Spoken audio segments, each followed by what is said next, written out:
Well, today is the day. We finally acquired a powertrain for the Kraken. And I thought, this deserves to be on Big Block Nation. Since we got ourselves a 440. And we got to cut it out of a motorhome. So this is my 59 Plymouth Belvedere. It is all original, been sitting in the woods for over 30 years. Now that I finally got my hands on it, it's time to acquire all the parts I need for this baby. Because I love this car. This is quite possibly my favorite car in the entire yard. Yeah, it is, for sure. I would get rid of all the other cars to keep this one. And I am going to drive it, and I want to hear it run this year. So let's go have a look at our motor. I love those fins. All right, let's go check out the motorhome. This is Max. You get to meet Max today. Max is about 14 years old. No spring chicken anymore. But he's such a good dog, aren't you, Max? Yeah. All right, Max, let's go check out a motorhome. Come on, Max. When they're this ugly, they don't go to the shop. They come here to get dealt with. And apparently it had 79,000. I don't know if it's kilometers or miles on this thing. And I have not even seen the engine. I can barely see it through the hood. But it was running and driving before the fire happened. And it's not going to be fun to get out of there. So, guess we're going to cut this thing up. And I have no idea what transmission's behind it. Maybe you guys know. I have not been able to Google this one yet because I have no service where we are right now.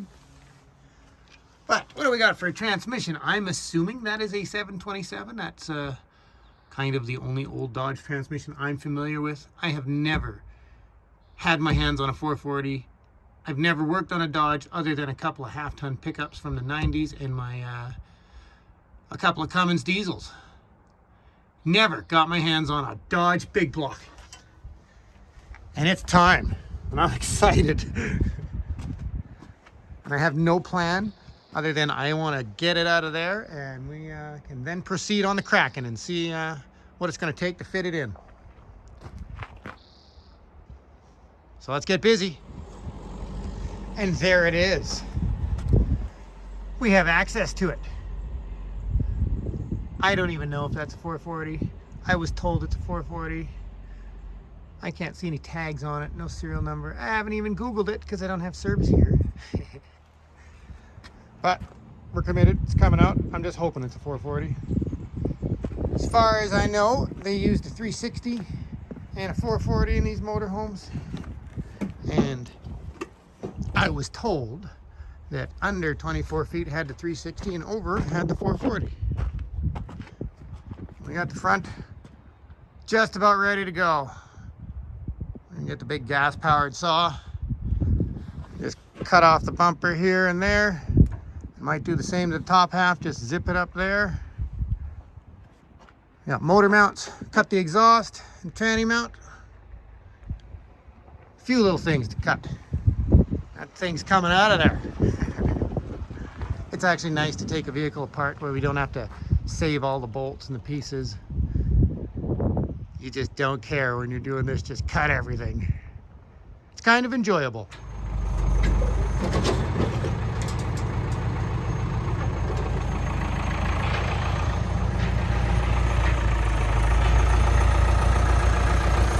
Oh, I got a hose.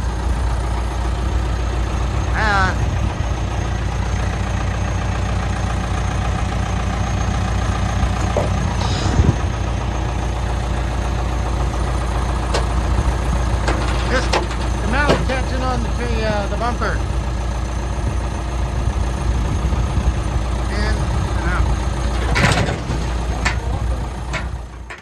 And that baby's out of there. Didn't even have to cut the front bumper. Just ripped through the dash with the big cutoff saw, unbolted and cut everything, and we are out of there. Let's go have a look at it. Okay, what do we got here? The only thing I can see, it says it's 1977. It has the tune-up information, and it has a AA beside the 440. That is my guess. That's all I found so far.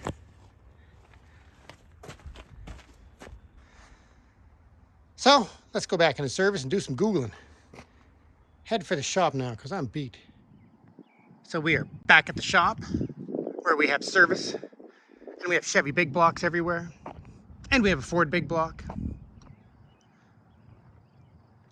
So turns out that 440 is a 1977 Motorhome, and it is according to the valve cover, a 440-1, which, depending on which website and forum you're on, seems to be around 8.12 to 8.26 to 1 compression. Either way, it's low compression, but there's options. Hughes Cam makes a camshaft to crank that thing up a little bit and raise the compression. Comp Cam makes a camshaft for it as well. So I have many, many hours of learning to do. And you Mopar guys, if you happen to stumble across this video, any tips would be much appreciated. My goal is to just have fun with that motor and see what we can do with a stock motor, just bolting stuff on, you know, aluminum manifold, carb, a camshaft. I don't mind redoing the heads without having to rebuild the whole motor yet. We want to just have fun with it. Get it in the Kraken, get everything kind of fabbed up, make it run, make it drivable. At some point, we will pull it out and completely crank it up. But this is what I'm having fun doing now. Playing with big blocks. Because as I got to learn with the Jimmy, which we might as well take you for a spin in it at the end of this video so you guys can actually hear a big block instead of wasting your time watching me pull one out of a motorhome. But after doing several big blocks now, I am blown away at the power you can make out of them so easily. It is so much fun. They are so obnoxious. They're just a beast. Yes, they're overweight. Yes, they're horrible on fuel. They're perfect. They're absolutely perfect. So yes, that's the plan. Let's go talk about the Ford for 1 second. Okay, let's talk about Ford big blocks for 1 second. This is a 76 F150, F250 kind of thing. It's a combination. But it's got a 429 in it. I do not know where it came from. It is a built 429 of fuel injection. Nice lumpy little cam in it. Not crazy, but a really nice driver. I have a 79 F150 that is a two-wheel drive, and it was a factory 460. It's like 220 horse. And to me, the thing was fun as can be when I was young. It went like stink, just a burnout machine. But now it has a 429 Thunderjet, not a Cobra Jet, a Thunderjet from a 71 T-Bird. I believe it was 355 horse, but it is nowhere near what the 460 that only had 220 horse was. They don't even come close to each other. And I've heard a rumor of a timing chain set you can buy that gives you 3 different adjustments you can make. And apparently to the old school guys, it is a major difference in power. And I'm having a horrible time finding information on this topic when I'm Googling it. You know, because everybody pays so much to have their ads and stuff above the next one, so it's getting difficult to find the information you need.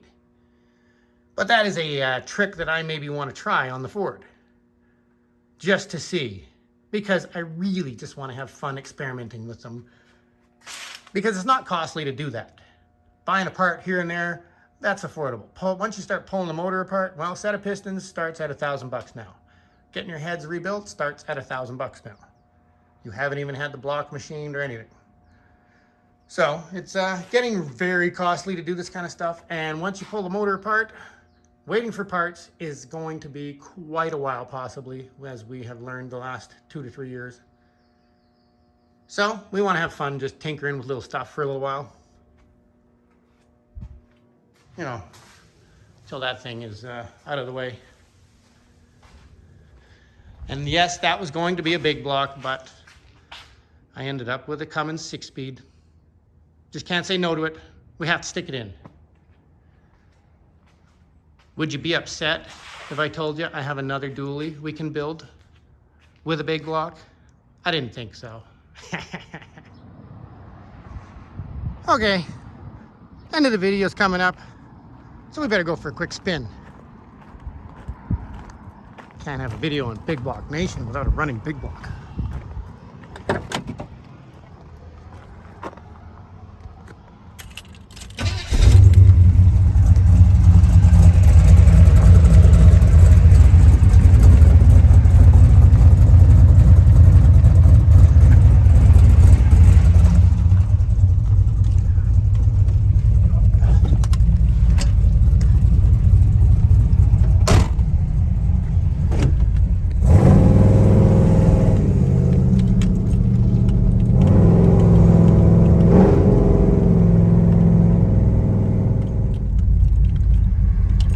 Open the gates. Let this thing free.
Ducks on the road. There's Squarebody hiding in there.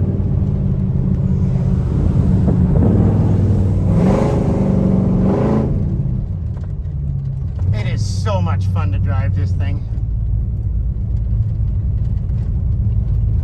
Having a 3500 stall doesn't really allow you to have a sleeper. Yeah, it's the test drive road.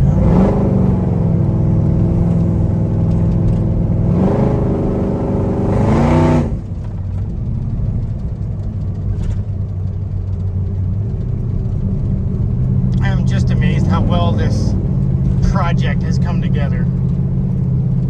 It was kind of one of those things where while we're building it, oh, another idea hits me. Let's throw that at it. I didn't really start with an idea. We built this truck, I think, 3 different times over with different ideas.